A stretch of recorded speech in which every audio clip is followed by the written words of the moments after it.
जब भारत में जनजातीय आदिवासी विद्रोह की बात करें तो एक संथाल विद्रोह बड़ा प्रमुख था। दरअसल संथाल संथाल लोग जो होते हैं, ये पहले जो बिहार का, झारखंड का जो क्षेत्र है, राजमहल का क्षेत्र है, उसके वहाँ मूल स्थायी नहीं रहते थे। ये कई सारे दूसरे जिलों से घूम फिर करके आए थे और राजमहल की पहाड़ियों में इन्होंने क्या किया कि अ, जो पहले से यहाँ रहने वाले लोग थे उनसे संघर्ष करके यहाँ पर अपनी बस्तियां बसाई।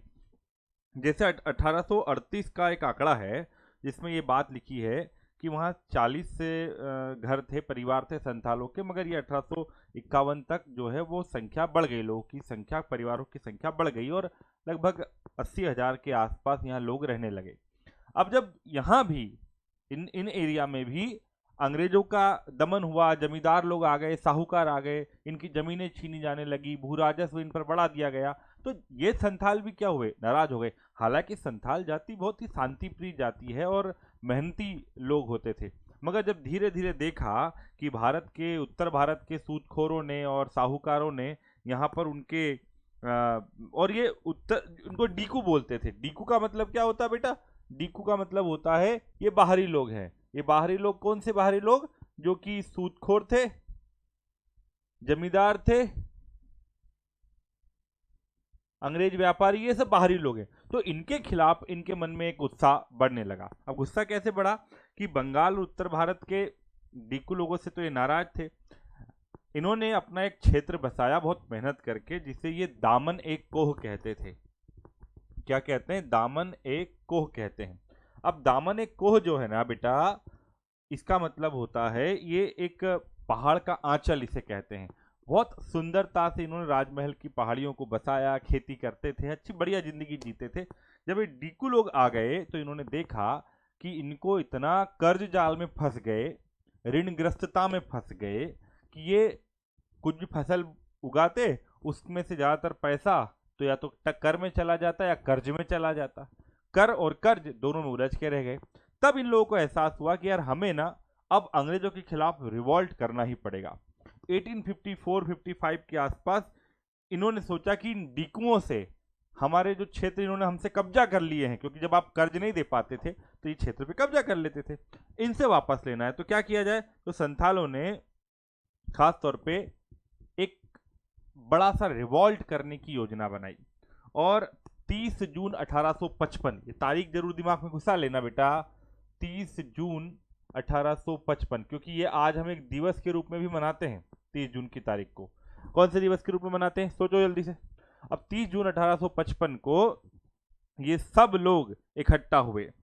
भगडानी एक गांव है, भगनाडीह, जो कि आज की तारीख में झारखंड में आता है, साहेबगंज में। वहां पर लगभग 400 आदिवासी इकट्ठा हुए और 400 आदिवासी गांव के लगभग 6,000 लोग, 6,000-7,000 लोग इकट्ठा हुए। सब ने सोचा, एक प्लानिंग की कि हमें डिकुओं को बाहर निकालना है। और यहीं पर नेतृत्व आया सिद्धू और कान्हू के पास में। सिद्धू और कान्हू ये दो बड़े, हम कहते हैं कि नेता हैं। और इसमें सिद्धू और कान्हू ने घोषणा की कि देखो, ठाकुर जी हमारे साथ है। ठाकुर जी माने भगवान। ठाकुर जी हमारे मुखिया हैं, हम उनके सैनिक हैं, वो हमारे सेनापति है। हमें अब पूरी तरीके से इन डिकुओं को बाहर खदेड़ देना है, स्वतंत्रता की लड़ाई लड़नी है और इस लड़ाई में भगवान हमारे साथ है। अंग्रेजी सत्ता के खिलाफ, देखो शुरुआत में ये जमींदार साहूकार के खिलाफ संघर्ष था, मगर ये अंग्रेजी सत्ता के खिलाफ संघर्ष में परिवर्तित हो गया, क्योंकि इन जमींदार साहूकारों का संरक्षण कौन कर रहा था? ब्रिटिश सरकार, ब्रिटिश अधिकारी करते थे। तो इन्होंने घोषणा की कि अब हमें पूरी तरह से इस राजमहल की पहाड़ी को खून से लाल कर देना है, वैसा ही जैसे लाल झंडा। और किनका खून बहाएंगे? इन डिक्कू लोगों का, इन विदेशी लोगों का, इन स्थानीय जमींदारों का, सामंतों का, इन महाजनों का, जो हमारा खून चूसते हैं। ये घोषणा सिद्धू और कान्हू ने कर दी। इन आदिवासियों ने अपने अपने गांव में गए, वहां के लोगों को इकट्ठा किया, जुलूस निकाले गए बड़े बड़े और प्रोग्राम्स तय किए गए। पुरुष और महिलाओं को आह्वान किया गया कि सब इसमें शामिल हो जाओ। और लगभग करीब 60,000 से 70,000 के आसपास सैनिक इकट्ठे हो गए। सैनिक बने ये संथाल लोगों ने तीर, कमान, भाला, तलवार, जो हाथ में आ रहा सब ले लिया और सब टूट पड़े किनके ऊपर? इन जमींदारों के ऊपर। देखते ही देखते पुलिस स्टेशन जला दिए गए, मकान जला दिए गए, रेलवे स्टेशन जला दिए गए, डाक ढोने वाली जो गाड़ियां होती उनको जला दिया गया, सरकारी अधिकारियों को मारा गया और जमींदारों और साहूकारों के घरों पर हमला कर दिया गया। जहां जहां उन्होंने जो ऋण पेपर होते थे वो रखे हुए थे, जमीन के कागज रखे थे, सब तहस नहस कर दिया गया। और धीरे धीरे इनका सपोर्ट निचली जातियों ने भी किया, जो नीचे की जनजातियां होती उन्होंने भी डिक्कू को खत्म करने में मदद की। आदिवासियों का इतना बड़ा संगठित विद्रोह से निपटने के लिए सरकार ने एक मेजर जनरल के नेतृत्व में 10-20 टुकड़ियां बना डाली और बोला इस विद्रोह का दमन करो कैसे भी। बड़ी बड़ी सरकार ने कार्रवाइयां की, गांव के गांव जला दिए गए, संथाल लोगों के परिवारों को जिंदा जला दिया गया, गांव जला दिए गए, पूरे सरकार ने अपना पूरा दमन चक्र चला दिया। और जब लगभग कहते हैं कि जब ये विद्रोह का दमन हुआ उसके पहले 15-20 हजार से ज्यादा तो मारे जा चुके थे, कई हजार तो जेल में डाल दिए गए थे।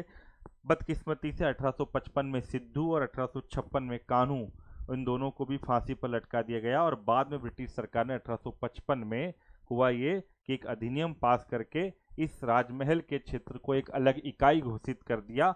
और इसीलिए हम 30 जून को आज भी, मैंने कहा था क्या मनाते हैं, तो हम हल क्रांति दिवस के रूप में इसको मनाते हैं। और सिद्धू और कान्हू ये दो नेता इस विद्रोह के माध्यम से भारतीय स्वतंत्रता के आंदोलन में एक बड़ी भूमिका निभाते हैं। आदिवासियों के विद्रोह को राष्ट्रीय मुख्य धारा में लेकर के आते हैं। सिद्धू कान्हू ने जिन ठाकुर जी का आह्वान किया था वो ठाकुर जी इनके साथ में रहे, और इतने साथ में रहे कि आज भी हम इन लोगों को पढ़ते हैं। इतिहास अपने आप में बनाने के लिए होता है, इतिहास ऑटोमेटिक नहीं बनता। सिद्धू और कान्हू ने ये सिद्ध कर दिया कि हम अगर चाहें तो किसी भी पृष्ठभूमि के हों, हम देश के लिए लड़ाई लड़ सकते हैं। ये वो जनरेशन थी जो देश के लिए लड़ती थी, हम वो जनरेशन है जो देश के लिए जी सकते हैं। हम किसी भी बैकग्राउंड से हों, हम अपने देश को विकसित राष्ट्र बनाने के लिए तो मेहनत कर ही सकते हैं। तो ये संथाल विद्रोह स्वतंत्रता आंदोलन का एक बहुत बड़ा चैप्टर बन गया। यूपीएससी और एमपीपीएससी के एग्जाम में यहाँ से प्रश्न आते हैं, ये आपको तैयार पता होना ही चाहिए।